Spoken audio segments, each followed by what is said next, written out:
Alright guys, so for today's video, I'm going to go over both stereochemistry and then I'm going to just jump into SN2, SN1, E1, E2 later on. So everyone should know this already, but just to do a quick small review, I'm going to go over what chiral and achiral are. Let's see. So from the book, we have enantiomers are, well, let's ignore enantiomers for a second. Chiral is, the book says, different from its mirror image, so having an enantiomer, okay? And achiral is identical with its mirror image and not chiral, okay, obviously. So what this means is essentially a chiral molecule or a chiral object doesn't have a plane of symmetry, right? So if something had a plane of symmetry, then its mirror image would be the exact same and it would be superimposable. So chiral means it has a non-superimposable mirror image, and we can take a look at that. I get tired of this. So let's look at this for example. So like from the book they just give some like visual examples with chairs and stuff like that. So you have, this chair and the plane of symmetry is a plane of symmetry, and then its mirror image exactly the same. And if I wanted to put that chair on top of it, it would go right on top of it. It's the exact same. If you look at like your hands, for example, if I take the mirror image of my hands are mirror images of each other. Even though they look exactly the same, when I put them on top of each other, right over each other, they will not be superimposable. Superimposable just means I take the mirror image and I just slide it right on top. When you slide it right on top, if it can exactly match without turning or anything, then that's superimposable. But if it doesn't match and it doesn't exactly match, then it's non-superimposable. So chiral centers have non-superimposable mirror images, or they're asymmetric, right? And here it says they have enantiomers. And enantiomers are just looking at two isomers of an object, right? So one form of the molecule, they're isomers, right? So they're not the same exact molecule. They differ in their stereochemical, their orientation in space. So that's the relationship between two molecules that have the same connectivity and everything, but their stereochemistry is uniquely different. Okay. All right. So one of those terms is enantiomers, right? And the other term is, we're gonna look at diastereomer. Okay. So diastereomer. So it's enantiomer is when you have, it's particularly when you have either all the chiral centers or you just have one, and they're all opposite of each other. So we haven't talked about these terms yet, but in the video, but we have in class. So let's say you have all the chiral centers are R in one isomer of the molecule, and then the other isomer of the molecule, they're all S, and the relationship between these molecules will be that they are enantiomers. Okay. So if I have 100% from R to S and have everything changes, that's an enantiomer. But if I have a partial change, when I have like at least one of the chiral centers stays the same, that's a diastereomer. Okay. So let me just write that out formally. All right. So for enantiomers, all right, all centers flip, and then for diastereomers, at least one chiral center remains the same. Enantiomers or chiral carbons have their non-superimposable mirror images, right? And they are asymmetric. Okay, so let's just look at some examples now. All right, so here are some examples. Okay, so what this example, what this worksheet is telling us to do is to look at these molecules and describe, their chirality, if it has chirality. So say if it's RS, and to label it, is it? No, we won't have enantiomers and diastereomers here. Here we're just looking at if it's chiral or not, and then what is the chirality of these chiral centers, and then we can look at the overall molecule itself, and we can look at is it chiral or achiral. Okay, so there's two things you can look at. You have to look at the carbons individually, and then the entirety of the molecule itself. If the entirety of the molecule itself is symmetric, then we call it achiral, right? And if it's not symmetric, then it's chiral, right? So quickly before I go into this R and S. So whenever we have a carbon, right, and we have 4 groups on it, right, they're coming out in whatever forms. Okay, so I'm just gonna put OH. I'll put C3. I'm gonna put hydrogen, and I'm gonna put deuterium. Deuterium. Whenever you see that D, deuterium is just an isotope of hydrogen. It's just a heavier version of hydrogen. Okay, so just this word of warning to everybody. Whoever sees that D and is like, "What the hell's D?" It's deuterium. Okay, so what we do for R and S, whenever we're labeling chiral centers, figuring out their stereochemical orientation, we're going to number the groups around the carbon in terms of their molecular weight. So we look at the first attaching atom. So here we have O is the first attaching atom, D is the first attaching atom, H, and C, right? We don't look at the entire thing. Okay, we look at first comparing various attachments to each other. So ODHC, and then I look at which one's heaviest. So obviously oxygen is the heaviest, and that's going to be 1. So what we're doing, we're labeling these groups around the chiral carbon from 1 to 4. So oxygen is heavier than carbon. Carbon is heavier than hydrogen and deuterium. Deuterium is heavier than hydrogen, and hydrogen is last. And what we do is I put my pen down, or my pencil, and I make an arrow. So I follow from 1 to 2 to 3. Okay, so ignore the R and S. I'm not drawing R here. Okay, I'm just doing whatever. So I'm putting my pen down. I draw from 1 to 2 to 3. Okay, and when I do this, I get this, right, spinning this way. So this is counterclockwise, right? So whenever you're spinning counterclockwise, we're doing S, right? And just think about it. The way I draw an S like this. So I put my pencil down, I go to the left. So S is always counterclockwise. Okay, so this is S. All right. And if I go to the right, that's R. And look at how I draw an R. So if this numbering came out to be 1, 2 over here, if the 2 was over here and the 3 was down here, then I would have R. Okay.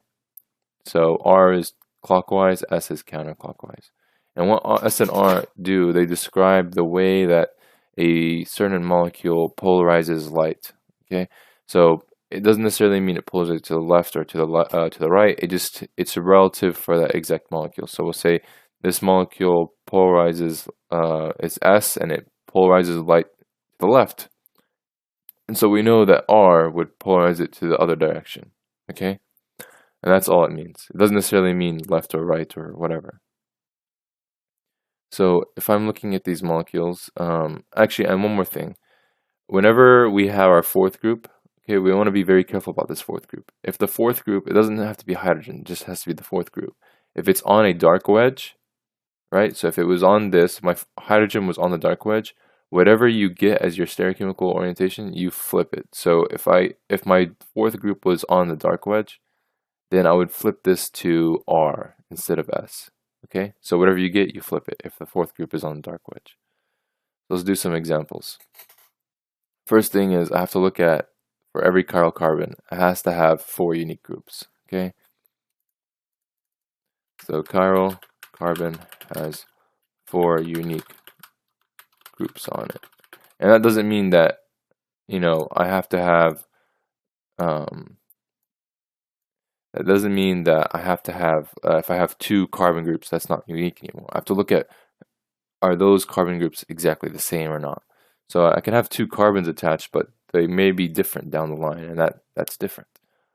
So so first I need to look at this one, and I say I have fluorine, hydrogen, bromine, and CH3.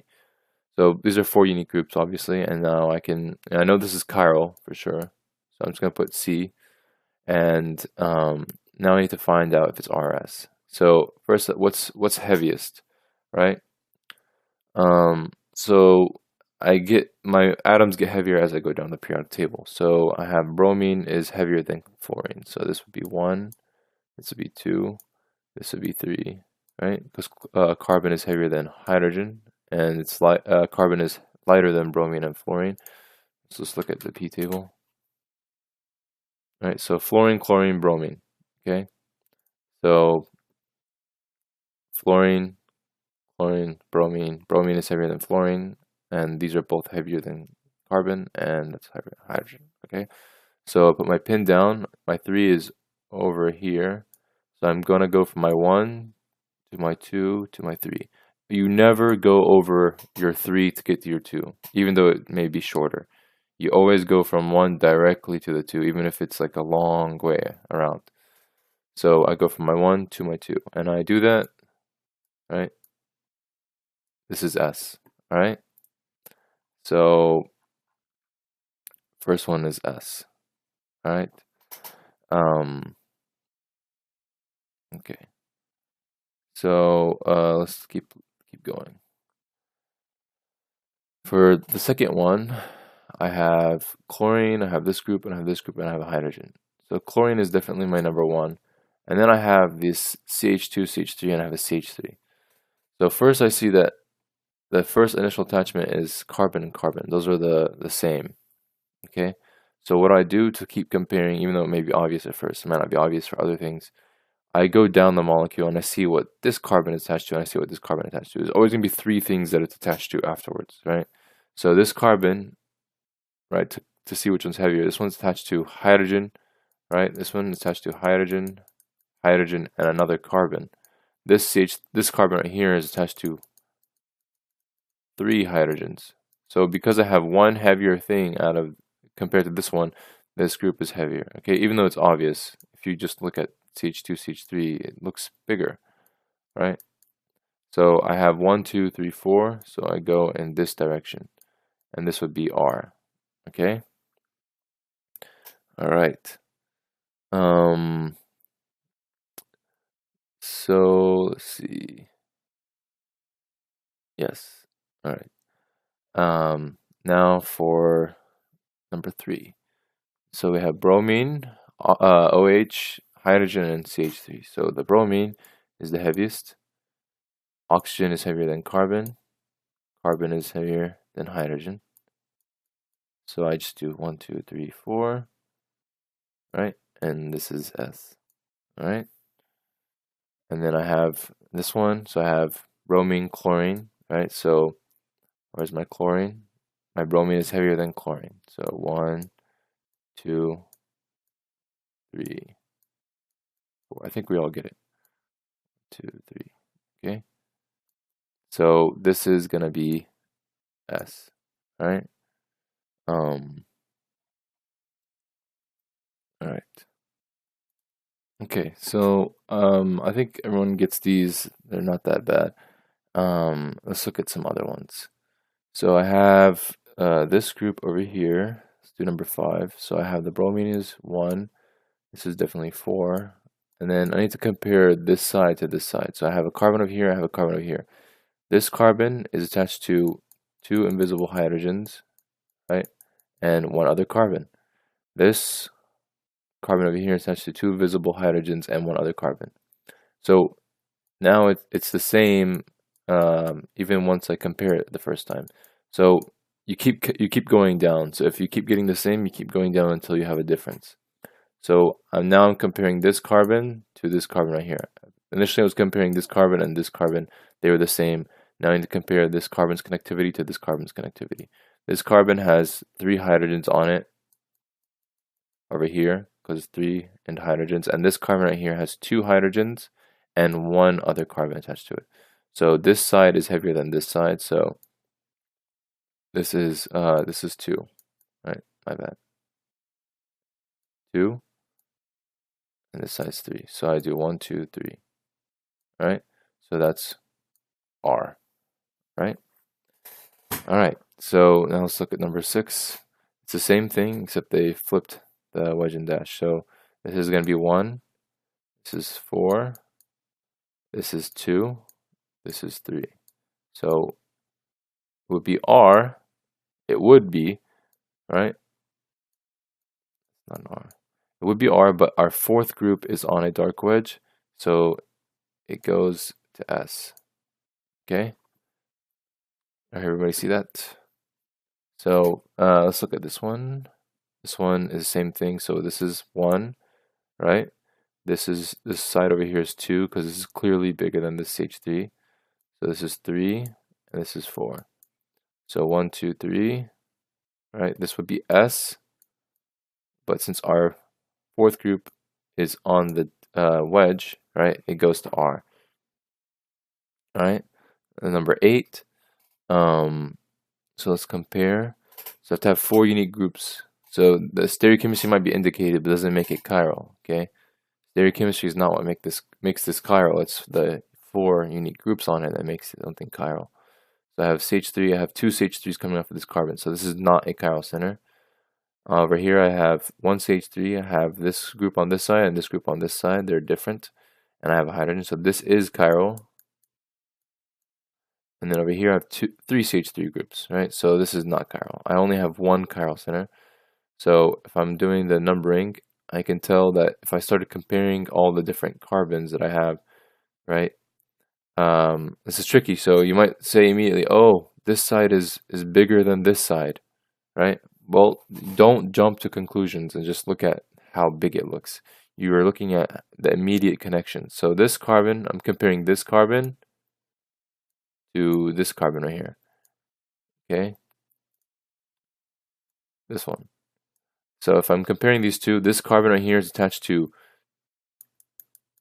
hydrogen, and 1 other carbon, right? And then this carbon right here is attached to 1 carbon, 2 carbons, 3 carbons. So this is like 3 carbons versus 1 carbon over here. So this is going to be 2, right? And then this side is going to be 3, right? And the hydrogen is 4, right? This is, my bad, this is 1. Let me just erase that. This is 1, this is 2, this is 3, and this is 4. Okay, so 1, 2, 3, 4. So I'm going in this direction, right? So that's going to be S, right? 8 is S. Now let's look at these ones. These are kind of weird. So first things first, does number 9 have a chiral center?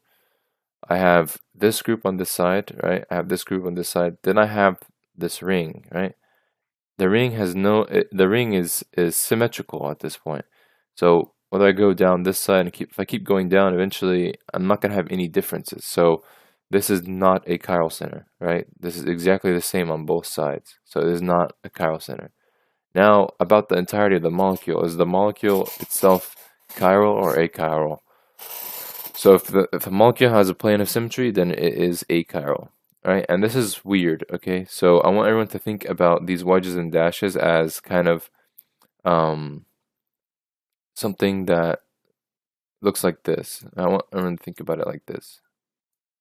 So I have my ring, and I have like, let's say I have the wedge, kind of, if you can imagine with me, like this, and then the dash is kind of like that, okay?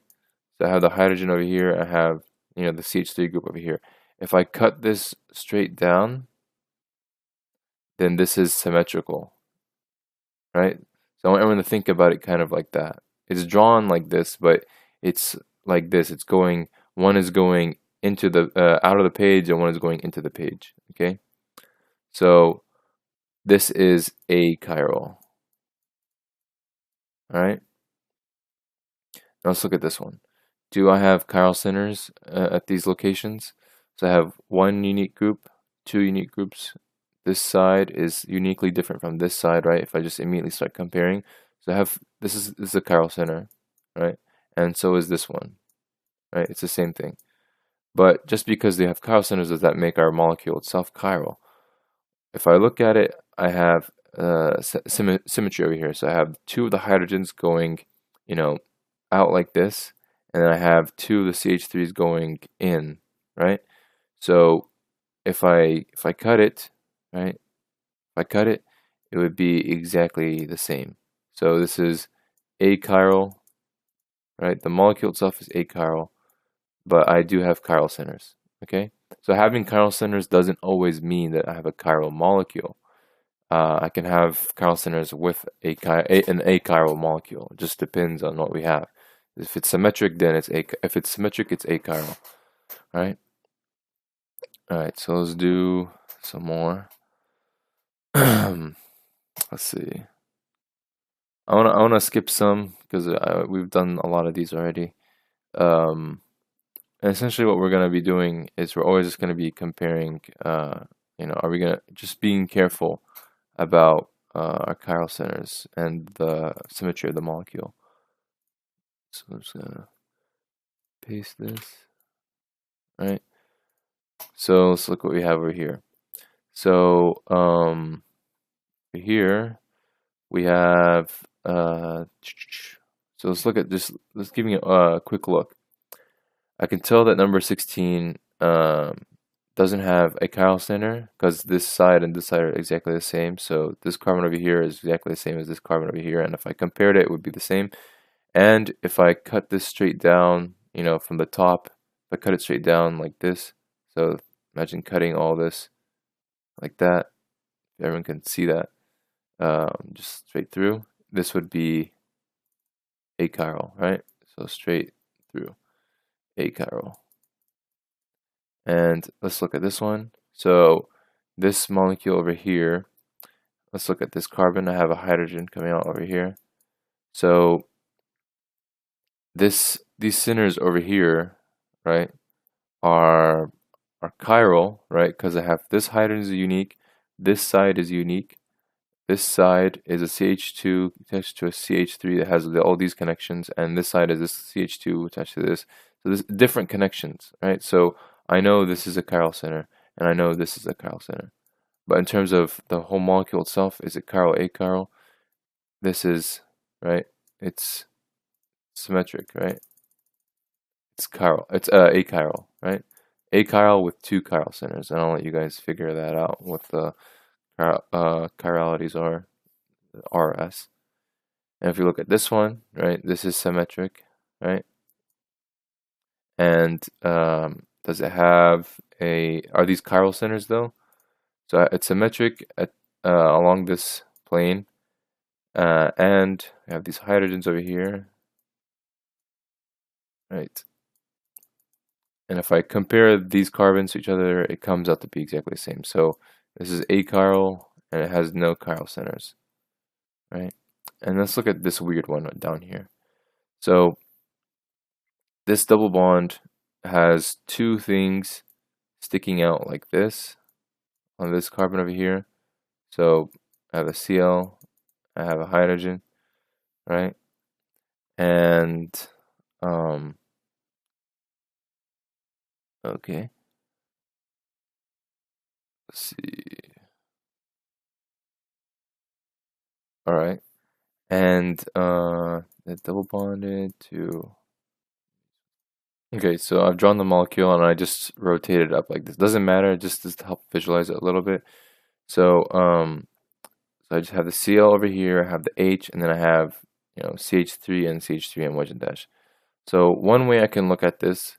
So imagine that this CH3 is going into the page, so it's going like into the page over here, and this is kind of going out, and it's coming out at me, right? And then I have these things going out sideways from the molecule, so one's going to the left and one going to the right. So one way to, and essentially finding a plane of symmetry is just finding any way that I can cut the molecule and get exact identical halves. So you would think at first that, okay, I can't cut this down, right, this direction, that's not symmetric, right? And then you would think that I can't obviously cut it this way, that's not symmetric. I can't even, it's kind of hard to figure out what you can do, but what you can do is imagine I take this molecule and I kind of like take it out of the page and I kind of bring it horizontal to me, right? And I cut it in half, right? Like I cut it straight in half.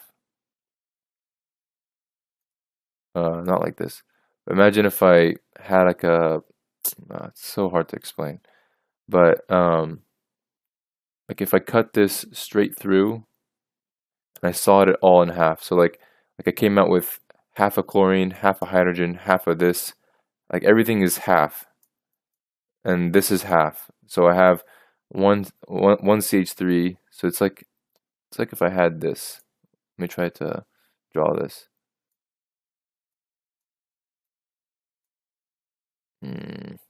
Let's see. Right, it's kind of like,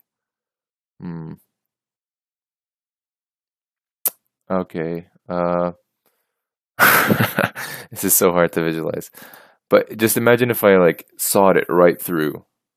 If everyone can understand, I can try to explain it in person, but that's the best way that I can kind of think about it.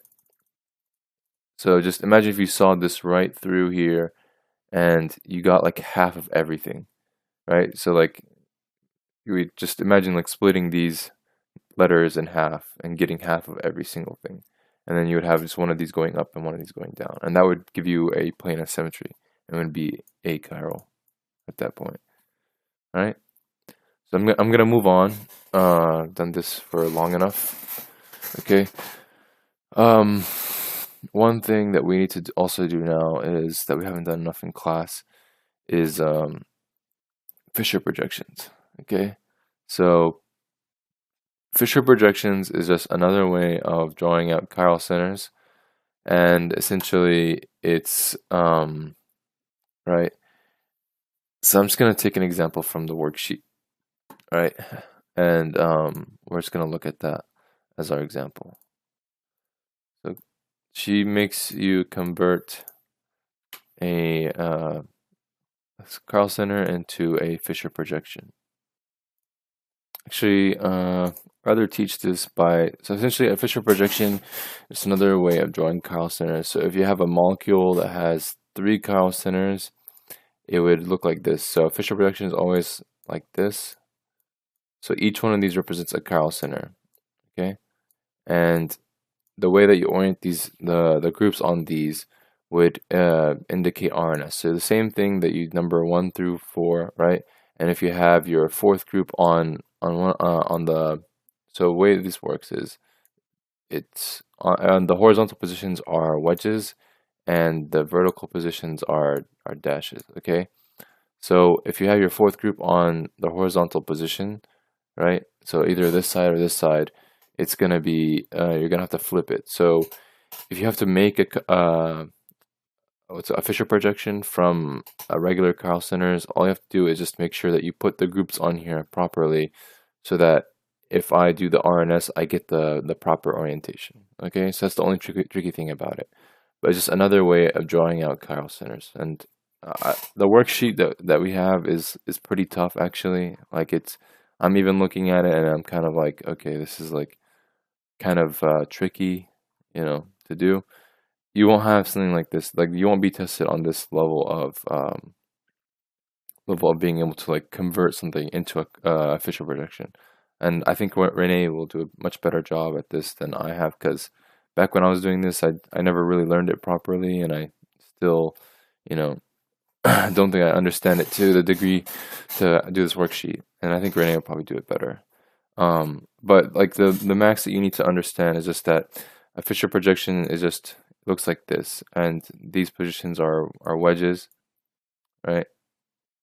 And these positions are dashes, all right?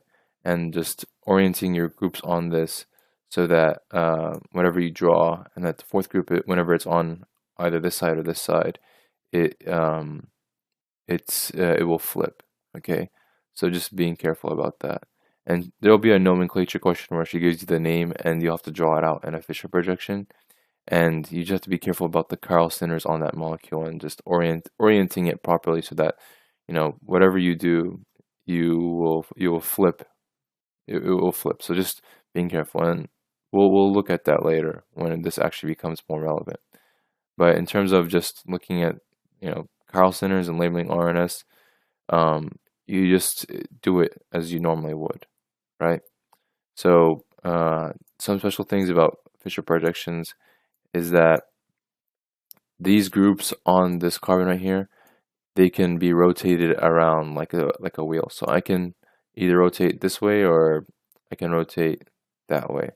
So I mean this way or this way. Okay, so I can move this group over here and this group down here and this group over here, or I can move this group up here, right? So, and this group down here and this group over here. So just it rotates like a wheel, okay? That's one special thing about Fischer projections and stereochemistry centers in general. And then you can also get the same Fischer projection if I rotate this whole thing 180 degrees. So if I just basically flip this and move this up top, okay, and so let's say I had O, H, say I had R, say I had R prime, let's say I had hydrogen, R prime, and OH, okay. So if I move this one up here, I would have OH, right? R prime would be over here. I would have hydrogen over here, right? So I'm flipping it 180 degrees. I would have OH over here, R prime over here, and R over here. Okay? So this would be the 180 degree flip, and these would be the exact same. Right? Nothing would be different about it. As long as this allows us to redraw the molecule in a way that's easier to look at. Okay? That's the only thing about it. So there's just two aspects of Fischer projections, that you can rotate the centers like a wheel around these three bonds, and you can flip the whole thing 180 degrees and not change anything about it. All right. I'll go into some other stuff. I have to clarify some aspects about stereocenters and Fischer projections, but for the most part, I think this should give enough of an understanding of how to do these problems pretty well. I don't think her level of problems on the exams are much harder than just finding the RNS on comparative molecules, right? And then just saying, oh, are they enantiomers, diastereomers? Are they identical? Are they completely different molecules? They're not even isomers. So that's the scope that you're gonna be dealing with. All right. That's it for this video. See you later.